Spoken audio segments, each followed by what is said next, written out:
Assalamualaikum warahmatullahi wabarakatuh.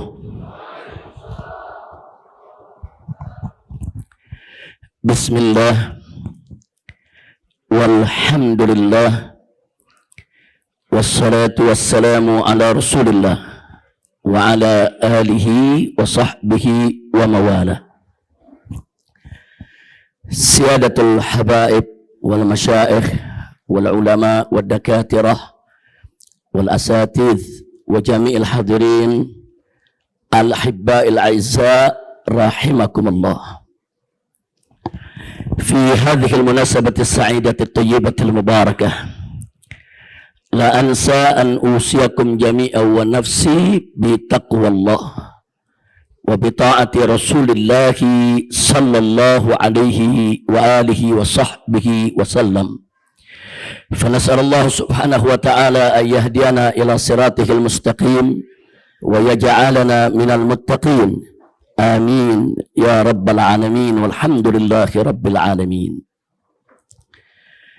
Kepada para habaib, para alim ulama, para masyaikh, para asatidah dan seluruh hadirin dan hadirat, satu kehormatan dan kebahagiaan tersendiri bagi saya pada kesempatan hari yang penuh kebahagiaan dan keberkahan ini bisa hadir dalam satu acara yang luar biasa, yaitu acara wisuda para penghafal Al-Quran yang dilaksanakan oleh Ma'had Al-Askar. Kita sama mendoakan semoga yang mendirikan Ma'had Al-Askar, yang memperjuangkannya, yang mengurusnya, wabil khusus keluarga besar akhina Al-Fadil Syekh Fahmi bin Abdul Qadir Al-Askar hafidhahullah ta'ala wa ra'ah, senantiasa mendapatkan limpahan rahmat dan barakah dari Allah subhanahu wa ta'ala. Dan mudah-mudahan Ma'had Al-Askar, nasallallahu subhanahu wa ta'ala an yaj'alahu ma'hadan ma'muran munawwaran salihan tayyiban nafi'an mubarakan amin ya rabbal alamin. Baik ahibba'il kiram, acara demi acara sudah sama kita ikuti dengan seksama. Bahkan ada bagian-bagian acara tadi yang begitu mengesankan, membuat kita semua terharu tatkala para wisudawan dan wisudawati tadi bertemu berpelukan dengan para orang tua mereka. Kita berdoa mohon kepada Allah agar para wisudawan dan wisudawati yang tadi sudah diwisuda di tempat ini, semoga hafalannya diperkuat oleh Allah, dijaga oleh Allah, dan semoga tetap sampai akhir hayatnya menjadi hafiz dan hafizah. Amin ya rabbal alamin. Nah, berkaitan dengan ini ya ikhwan, saya ingin ingatkan diri saya dan semua yang ada di sini apa yang Allah nyatakan dalam Al-Qur'anul Karim. Wallahu subhanahu wa ta'ala qala inna nahnu nazzalna dzikra wa inna lahu lahafizun. Shadaqallahul azim. Luar biasa ibadallah. Dalam ayat ini Allah sendiri yang menyatakan inna nahnu, sesungguhnya kami, nazzalna dzikra, telah menurunkan az-dzikra. Az-dzikra salah satu nama daripada Al-Quran. Kita tahu bahwa Al-Quran memiliki banyak nama. Salah satu namanya disebutkan oleh Allah dalam Al-Quran adalah az-dzikra. Inna nahnu nazzalna dzikra wa inna lahu lahafizun. Dan Allah subhanahu wa ta'ala memberikan jaminan, di mana Allah menyatakan bahwa sesungguhnya kamilah yang akan menjadi penjaga Al-Quran. Bagian pertama yang ingin sama kita kaji pada kesempatan yang singkat ini, saudara, kenapa di awal ayat ini Allah memilih kata nahnu, inna nahnu. Allah memilih kata nahnu, Allah tidak memilih kata ana.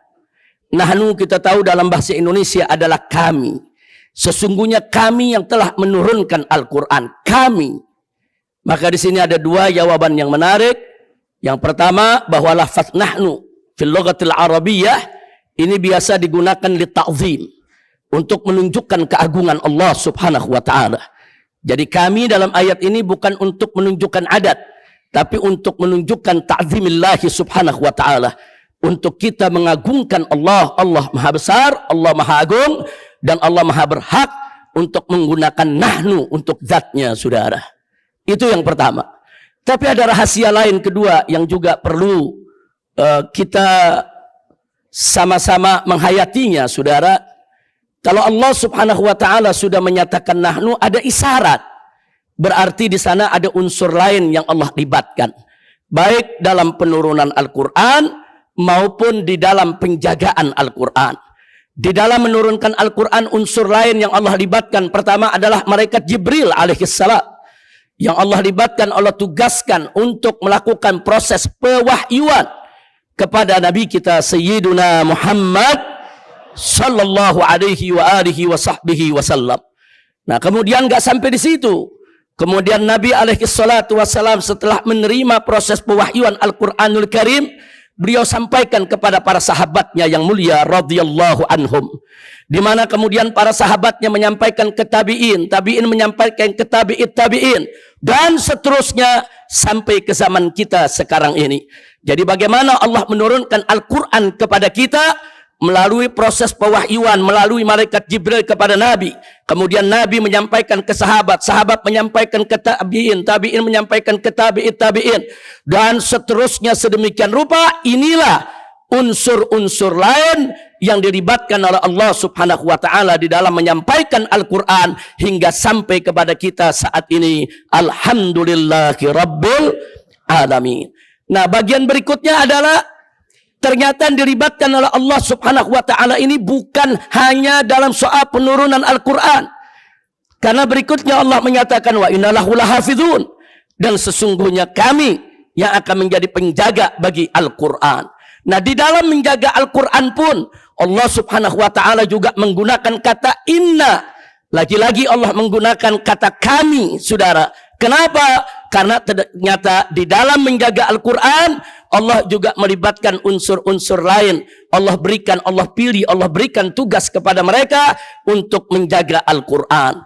Nah, siapa di antara yang dipilih oleh Allah untuk menjaga Al-Quran? Al-Huffaz. Mereka-mereka yang menghafal Al-Quranul Karim. Jadi orang-orang yang dipilih oleh Allah, saudara, di seluruh dunia ini Allah anugerahkan kepada mereka hafalan Al-Quranul Karim. Berarti mereka dipilih oleh Allah ikut menjadi penjaga Al-Quran. Subhanallah. Jadi perlu kita ketahui bahwa Al-Quran sejak awal dari zaman Nabi alaihi salatu wasalam sampai hari ini mahfuzun fi suduril muslimin. Mahfuzun fi sudur, bukan mahfuzun fi sutur, saudara. Jadi Al-Quran bukan hanya yaitu tersimpan di balik lembaran-lembaran mushaf, saudara. Tapi yang lebih utama lagi adalah Al-Quran disimpan oleh Allah di dada-dada orang yang beriman. Makanya mari kita lihat sepanjang sejarah kolonialisme, saudara. Tatkala negara-negara barat melakukan gelombang penyerangan terhadap negeri-negeri Islam, yang pertama mereka sita, kumpulkan dan bakar adalah mushaf Al-Quran di berbagai negeri. Ya, mereka menginginkan tatkala mushaf Al-Quran itu dibakar di berbagai negeri, maka Al-Quran akan hilang dari tengah umat Islam. Karena mereka, orang-orang musuh-musuh Islam ini sadar betul bahwa Al-Quran itu adalah golbul Islam. Al-Quran itu adalah jantungnya Islam. Kalau ingin menghancurkan Islam, hancurkan Qurannya. Kalau ingin merusak Islam, rusak Al-Qurannya, saudara. Maka itu di benak mereka, mereka pikir dengan membakar Al-Quran, memusnahkan mushaf Al-Quran di berbagai negeri yang mereka lakukan gelombang serangan habis-habisan. Mereka pikir dengan itu Al-Quran akan hilang dari tengah-tengah umat Islam, saudara. Mereka tidak tahu kalau Al-Quran itu disimpan oleh Allah bukan hanya fis sutur, tapi Allah simpan fis sudur, fis suduril mukminin. Allah simpan di dada, di jiwa daripada orang-orang yang beriman. Jutaan mushaf mereka bakar, tapi ternyata Al-Quran tetap tidak hilang. Kenapa? Al-Quran terjaga dalam hafalan umat Islam. Al-Quran terjaga dalam dada umat Islam. Al-Quran terjaga dalam jiwa-jiwa umat Islam yang tersebar di seluruh dunia. Sehingga begitu satu mushaf dibakar, besok umat Islam bisa membuat mushaf yang lainnya. Begitu 1 juta mushaf dibakar, besok umat Islam bisa mencetak, menulis kembali, yaitu mushaf Al-Quran yang yang berasal dari hafalan mereka yang dianugerahkan oleh Allah Subhanahu wa taala. Alhamdulillahi rabbil alamin. Jadi kita enggak usah khawatir, Al-Qur'an ini saudara sampai hari kiamat akan tetap dijaga oleh Allah. Itulah salah satu mukjizat Al-Qur'an, yaitu mukjizat abadi. Mukjizat abadi. Kenapa kita katakan mukjizat abadi, saudara? Karena Al-Qur'anul Karim tetap bisa disaksikan sebagai mukjizat, tetap bisa dirasakan sebagai mukjizat sepanjang zaman. Ini perlu kita garis bawahi, saudara. Mukjizat Nabi banyak. Ada air jernih yang keluar dari jari jemari Nabi. Ada bulan yang bisa dibelah. Begitu banyak mukjizat yang Allah berikan. Tapi jangan lupa, semua mukjizat-mukjizat tersebut hanya bisa disaksikan dan dirasakan oleh mereka yang hidup di zaman Nabi, saudara. Hanya bisa dilihat, dirasakan oleh mereka yang ada dulu bersama Nabi, ikut menyaksikannya. Sementara saat ini kita hanya mendengar ceritanya, saudara, sebagai fakta sejarah. Tapi Al-Quran sebagai mukjizat tetap bisa dilihat, tetap bisa didengar, tetap bisa disaksikan, tetap bisa dirasakan mukjizatnya, saudara, sepanjang zaman oleh seluruh pengikut Nabi kita Sayyiduna Muhammad sallallahu alaihi wasallam. Maka itu sepakat para ulama menyebut Al-Quran sebagai Al-Mu'jizatul Kubra, sebesar-besarnya mukjizat yang pernah diterima oleh Nabi kita Sayyiduna Muhammad sallallahu alaihi wasallam. Maka itu tadi saya sampaikan, saudara, musuh-musuh Islam selalu berpikir dan selalu berusaha bagaimana Al-Quran ini akan hilang dari tengah umat Islam. Nah, setelah mereka gagal menghancurkan fisik dari mushaf Al-Quran, karena umat Islam jutaan yang menghafal Al-Quran, akhirnya mereka mulai berpikir cara lain. Dan itu terjadi, saudara, di awal daripada abad ke-19, di awal tahun 1800-an. Muncullah para mustasyriqun, muncullah para orientalis, saudara. Mereka mencoba untuk menggunakan cara lain bagaimana Al-Quran ini hilang dari tengah-tengah umat Islam, saudara. Caranya mereka baca Quran, mereka pelajari Al-Quran, mereka gali Al-Quran. Untuk apa? Untuk mencari celah mana yang bisa diserang oleh mereka, untuk menimbulkan tasykik, untuk membuat umat Islam meragukan Al-Quran. Masya Allah, serangan ini begitu dahsyat. Ini serangan keilmuan. Mereka melancarkan al-ghazwul fikri, perang urat saraf, perang pemikiran, saudara. Mereka tanamkan keraguan di tengah-tengah umat Islam terhadap Al-Quran mereka, terhadap Al-Quran yang dimiliki oleh umat Islam, saudara. Jadi mari kita lihat, mereka korek, mereka cari bagaimana kesalahan daripada Al-Quranul Karim. Tapi alhamdulillah, semakin mereka gali Al-Quran, semakin mereka cari Al-Quran, bukan celah yang mereka dapat, bukan kesalahan yang mereka dapat, bahkan makin terungkap keajaiban-keajaiban dan keagungan Al-Quranul Karim. Satu contoh saja saya ingin sampaikan pada kesempatan ini. Satu saja, ya ikhwan. Di dalam surat Yunus ayat 92. Allah berfirman, faqala ta'ala, wal yawma nunajjika bi badanika litakuna liman khalfaka ayah. Shadaqallahul azim. Dalam ayat ini Allah Subhanahu wa ta'ala menceritakan kepada kita bagaimana tentang cerita Fir'aun yang menghadapi Musa yang tidak pernah mau beriman. Tapi begitu Allah tenggelamkan di tengah lautan, detik-detik ajalnya tiba, Allah Subhanahu wa ta'ala memberikan jaminan, saudara. Wal yauma, dan hari ini, nunajjika bibadanika, kami selamatkan kau punya jasad, hai Fir'aun. Kami selamatkan badanmu, hai Fir'aun. Untuk apa? Litakuna liman khalfaka ayah, supaya menjadi pelajaran sebagai tanda kebesaran Allah bagi generasi penerus yang akan datang setelahmu. Ayat ini menarik. Berabad-abad dibaca oleh umat Islam, tidak pernah ada masalah, ya kawan. Pertama kali diturunkan di diturunkan, saudara, di Mekah, di Madinah, di zaman para sahabat, tidak pernah ada tasawulat terhadap ayat ini, saudara. Terus tidak pernah. Begitu masuk tahun 1800-an, yang tadi kita ceritakan, mulai muncul serangan terhadap ayat ini dari kaum orientalis. Kaum orientalis mengatakan, Ini Tuhan kalian, hai umat Islam, di dalam Quran mengatakan ada badan Fir'aun yang dilestarikan. Ada jasad Fir'aun yang dijaga sebagai pelajaran bagi generasi penerus yang akan datang. Sekarang mereka tantang umat Islam, tunjukkan kepada kami mana jasad Fir'aunnya. Ini pertanyaan gak bisa dijawab oleh ulama pada saat itu, saudara. Kenapa? Karena memang jasad Fir'aun belum ditemukan. Di tahun 1800 awal, jasad Fir'aun yang Allah tenggelamkan di zaman Nabi Musa, belum ada yang menemukannya, saudara. Lalu kenapa tidak ada hadis yang menunjukkan itu jasad di mana? Karena sahabat nggak ada yang bertanya.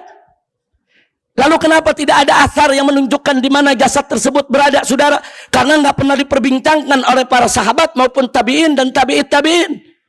Sehingga ketika itu para ulama kita hanya bisa menjawab amanna billah wa bima jaa 'anillah ala muradillah. Kami beriman kepada Allah dan kami beriman dengan apa-apa yang datang dari Allah sesuai dengan maksud Allah. Apa yang ada di Quran pasti benar. Berita apapun yang Allah sampaikan pasti benar. Kalau Allah nyatakan jasad Fir'aun itu ada, pasti ada. Kalau Allah nyatakan jasad Fir'aun itu dilestarikan, pasti dilestarikan. Mustahil Allah berdusta. Mustahil ada berita yang tidak benar ada dalam Al-Quranul Karim. Cuma yang jadi persoalan sekarang, ibadallah, orang-orang orientalis ini menuntut umat Islam. Buktikan dong kalau Quran kalian benar. Buktikan dong kalau firman Tuhan kalian di tempat di Al-Quran ini benar. Mana jasadnya? Nggak ada jasadnya. Belum ada satupun yang tahu di mana itu jasad Fir'aun yang di zaman Nabi Musa. Subhanallah, saudara. Allah sudah berjanji, inna nahnu nazzalna dzikra wa inna lahu lahafizun. Dan di dalam ayat yang lain Allah menyatakan, faqala ta'ala sanurihim fil afaq, sanurihim ayatina fil afaq wa fi anfusihim hatta yatabayyana lahum annahul haq. Allah sudah janji, sanurihim ayatina, kami akan perlihatkan kepada mereka, orang-orang yang meragukan Al-Quran, kami akan perlihatkan ke mereka ayatina, ayat-ayat tanda-tanda kebesaran kami fil afaq, di seluruh ufuk alam semesta, wa fi anfusihim, dan di dalam mereka, diri mereka sendiri. Agar kenapa? Hatta yatabayyana lahum annahul haq, agar menjadi jelas bagi mereka bahwasanya Al-Quran itu adalah benar.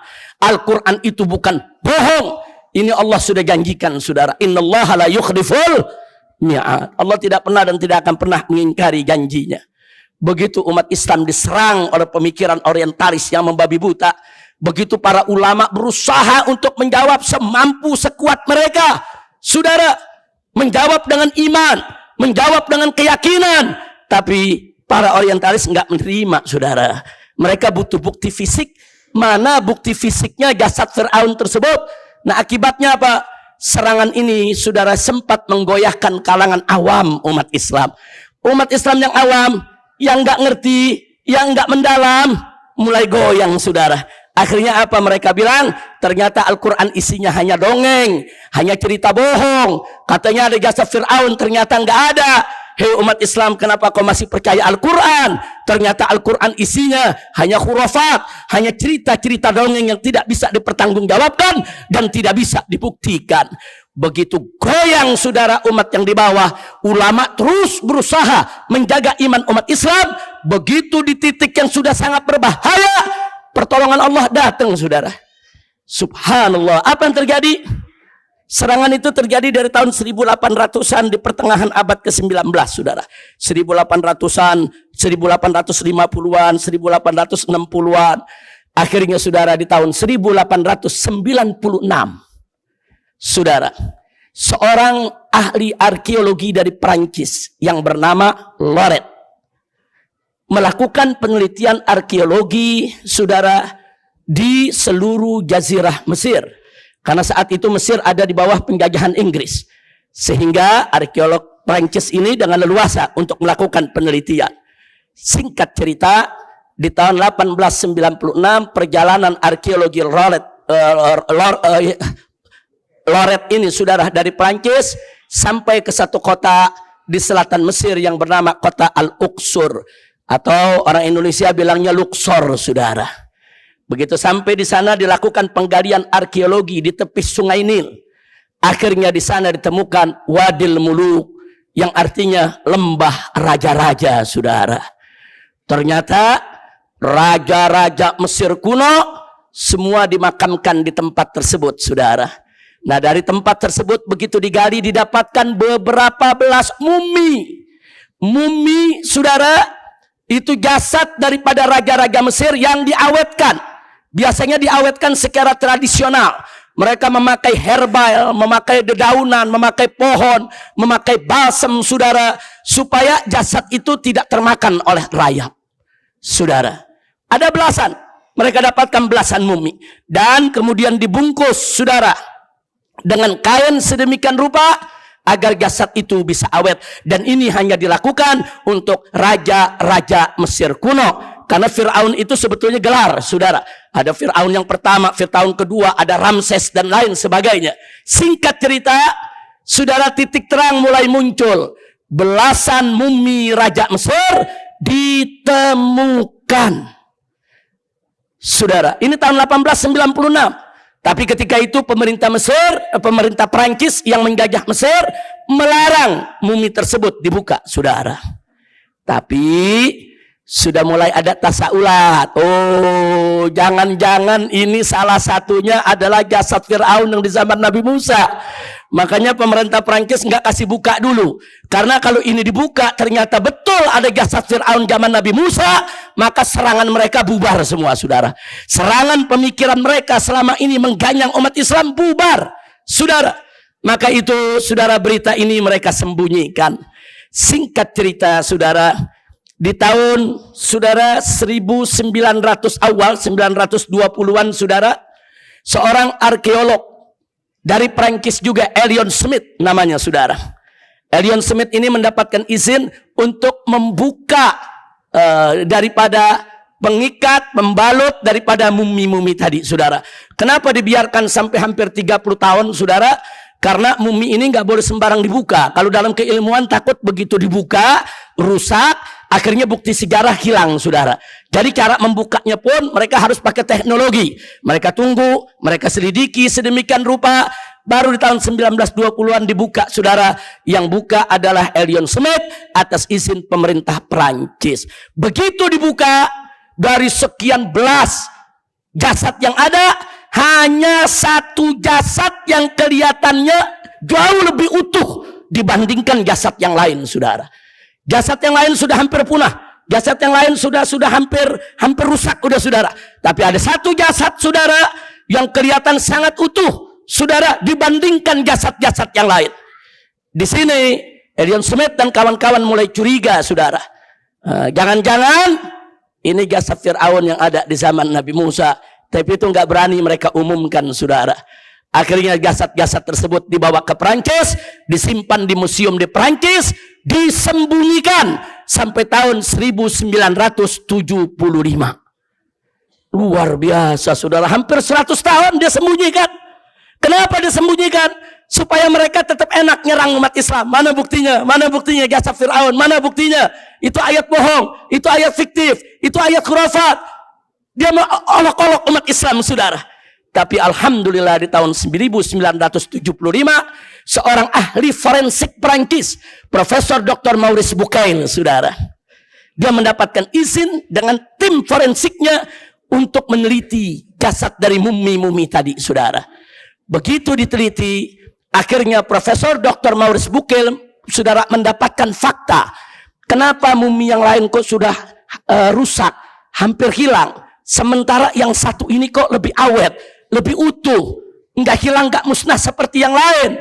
Profesor Dr. Maurice Bucaille di dalam kesimpulannya, tim forensik menyatakan ternyata jasad Fir'aun itu bisa awet karena seluruh rambut, kulit, tulang berisi kadar garam yang sangat tinggi. Subhanallah. Dari mana itu garam masuk, saudara? Dari mana itu garam masuk, saudara? Kalau bukan Allah yang masukkan, banyak orang tenggelam di laut, saudara. Tapi enggak, kadar garamnya enggak masuk ke seluruh daripada bagian tubuhnya. Banyak orang mati di laut tapi akhirnya busuk di lautan, saudara.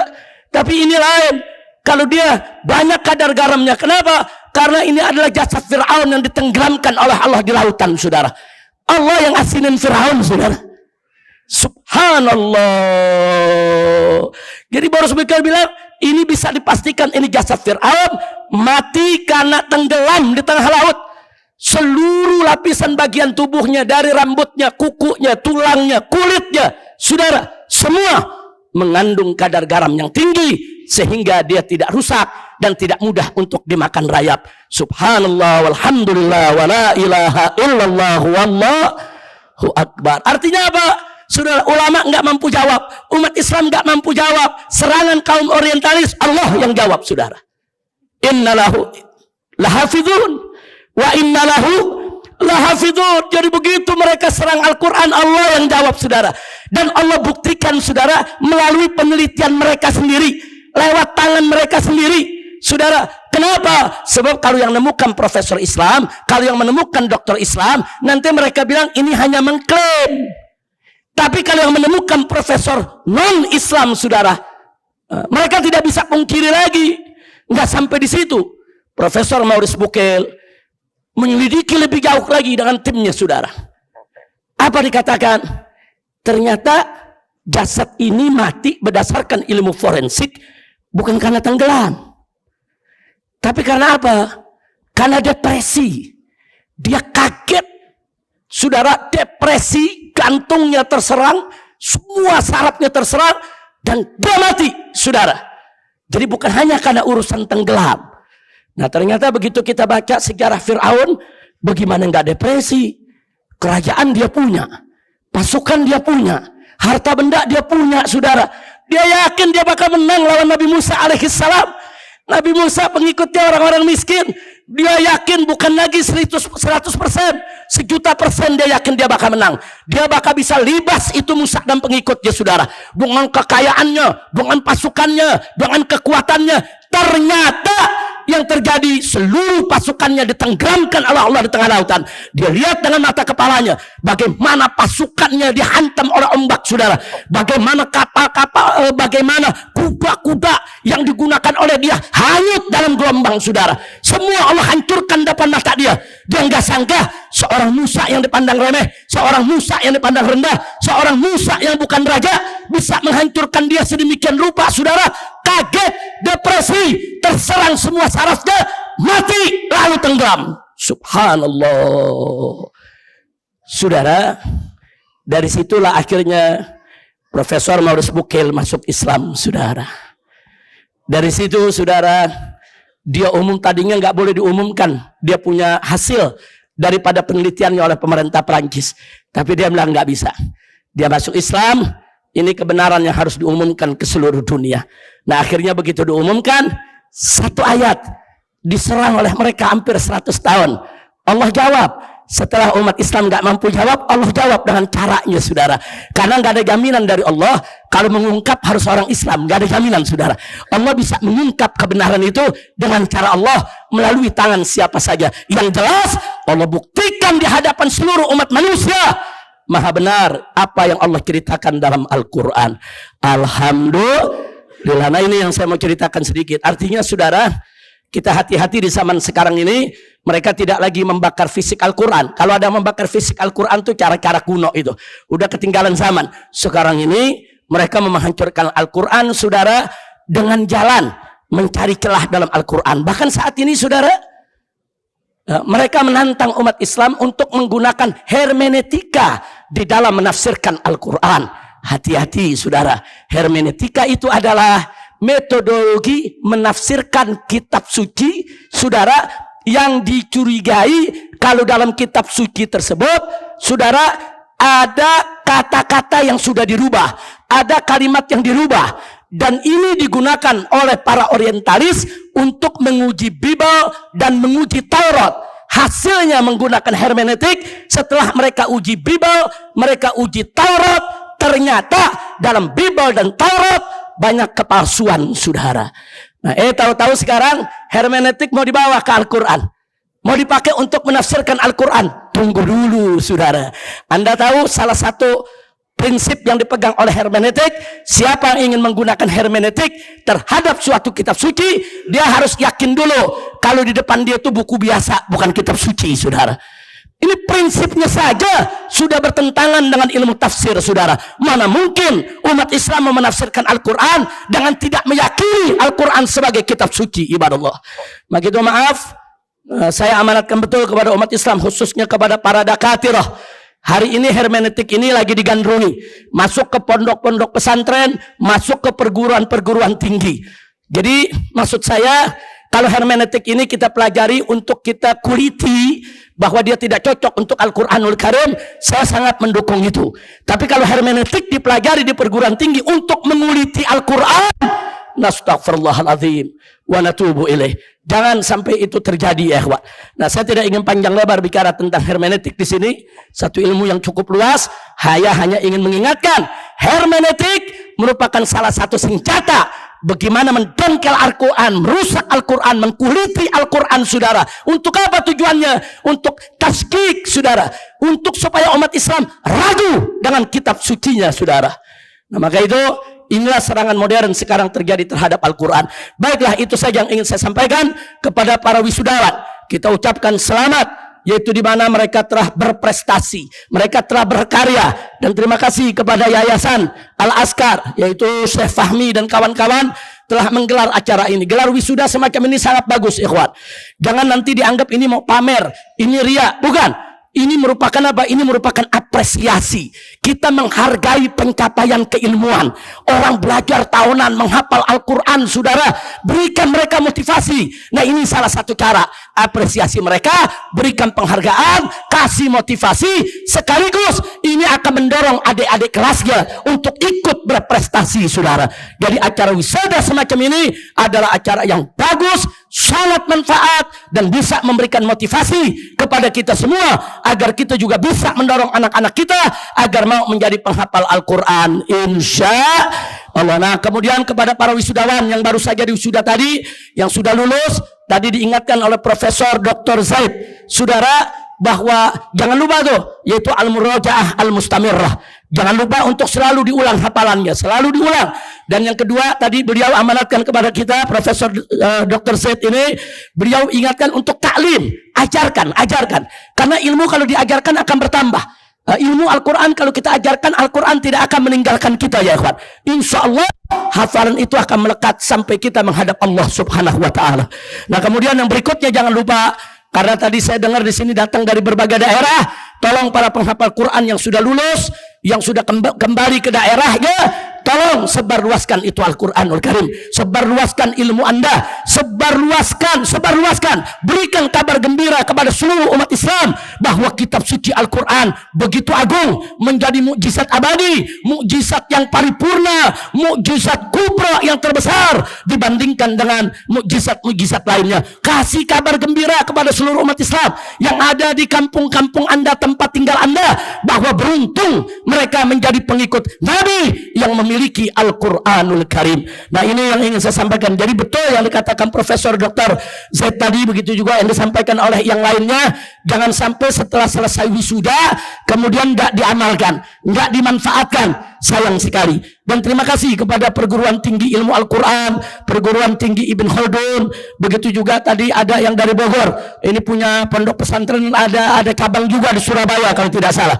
Nah, Ustadz Ali Sadiqin. Nah, ini beliau-beliau ini alhamdulillah telah bekerja sama, dan tadi kita sudah lihat mereka siap, perguruan tingginya, mahatnya menyiapkan beasiswa bagi wisudawan dan wisudawati yang berprestasi. Mudah-mudahan diberikan ganjaran oleh Allah Subhanahu wa Ta'ala dengan ganjaran yang berlipat ganda. Nah, itu saja yang bisa kita sampaikan. Nah, baik, sekali lagi kepada wisudawan semuanya, kita minta terus amalkan Al-Quranul Karim. Jangan sampai Al-Quranul Karim itu tidak kita amalkan. Nah, baiklah, itu saja. Saya tidak ingin berpanjang lebar lagi karena waktu juga sudah cukup siang. Terima kasih atas segala perhatiannya. Mohon maaf atas segala kekurangannya. Dan jangan lupa para wisudawan yang sudah pulang nanti doakan selalu, yaitu para gurunya, para ustadznya yang ada di Mahat Al-Azkar, baik yang di Kendari, yang di Bogor, yang di Jabotabek dan lain sebagainya. Doakan agar mereka senantiasa diberikan oleh Allah panjang umur, dalam sehat walafiat, dalam taat dan ibadah, dan selalu mendapatkan kemenangan dalam perjuangan dakwahnya. Itu saja, terima kasih. atas segala perhatiannya, mohon maaf atas segala khilafan dan kekurangannya. Hadani Allah wa iyyakum ila siratal mustaqim. Wassalamualaikum warahmatullahi wabarakatuh.